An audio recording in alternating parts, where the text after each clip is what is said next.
Hi, my name is Rafael. I am a project manager.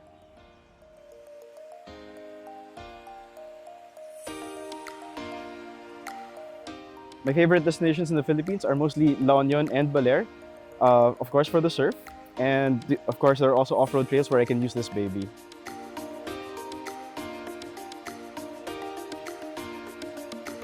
Yeah. So my interests are, so I like to surf. I also like going off-road and overlanding, which is kind of like camping but extended. We go to beaches, we go to mountains, just go there by car usually and set up camp and just chill there for days at a time. But my favorite activity is to go searching for surf spots and surfing different locations in the country.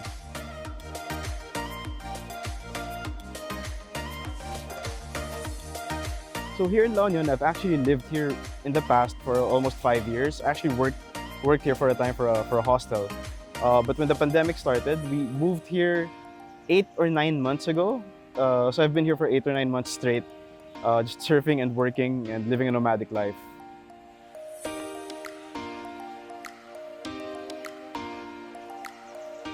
What I like about La Union is there's a lot of things to do. Um, when I wake up in the morning, the first thing I do is check the waves, and then if there are waves, I surf. Also, a lot of food choices. So for lunch, it's very easy to pick anything or cook yourself. You can buy a lot of fresh ingredients here and make your own meals. By the afternoon, of course, I do my work. I do project management. Um, in the evening, one of the things I like to do is actually I go on weekend patrols to see if there are nests being laid, so we can move in and then transfer the eggs to the hatchery.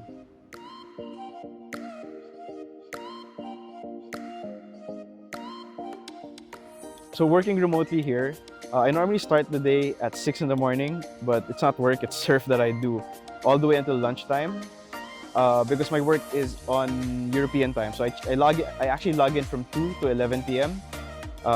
When I log out, sometimes if I don't go to sleep, I do my weekend patrols.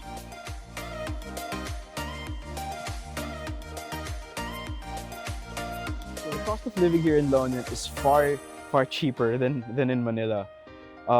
Rent is also cheaper because in Manila, my experience is every move you make, you're paying for something. You want to go somewhere, you park. You're gonna go to a different place, you park, and then you pay for the parking, and then everything you have to pay for. Here in the LU, it's much more laid back. It's much more chill. Food is cheaper. Price of goods and commodities are relatively cheaper, especially if you buy from the palengke, from the marketplace. Um, and infrastructure development is also slowly on the rise.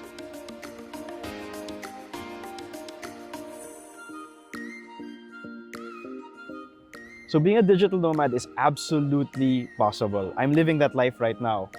I'm able to earn, and I'm also able to have work-life balance. I'm able to do things that I want. I have more time to myself, more time to do things that interest me. It does have its challenges sometimes. The challenge meaning if there are waves in the afternoon, you'd like to surf them, or if there's something you want to do in the afternoon, you can't because you have to focus on your work, on your professional work.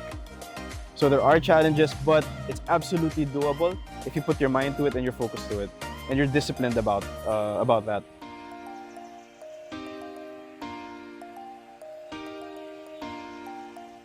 So being a digital nomad has impacted my life tremendously. So me and my family were much happier because we're able to do things that we want. Like I said earlier, we have more time to ourselves, more time to do things that we love, to explore new things as well, and to help the local community as well.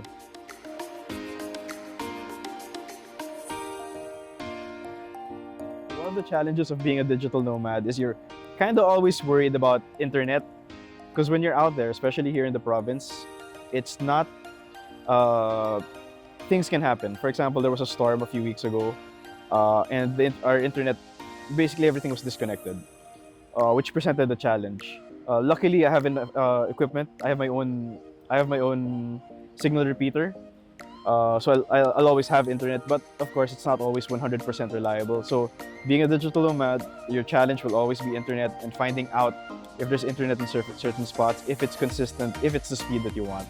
So, that I would say would be the biggest challenge of being a digital nomad.